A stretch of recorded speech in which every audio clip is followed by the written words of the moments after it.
തസ്ലീം സമയം ഹസ്തദാനം നല്ലതാ, അത് മുസ്തഫ നബിക്കുള്ള പതിവിൽ പെട്ടതാ. ഇത് റാസി 10 നോക്കിയാൽ കാണുന്നതാ, 213 പറഞ്ഞിരിക്കുന്നതാ.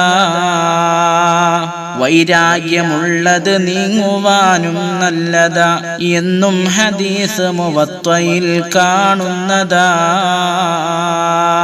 അതിനോട് കൂടി മുഖപ്രസന്നത കാട്ടലും സുന്നത്തു തന്നിത് നോക്ക് നീ അത് കാറിലും.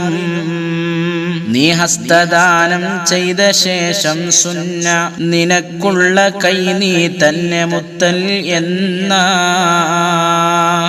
ഇബ്നുൽ ഹജർ പറയുന്നതായി കാണുന്നിത് 51-ാം പേജ് ബിഗ്യയിലുണ്ടത്.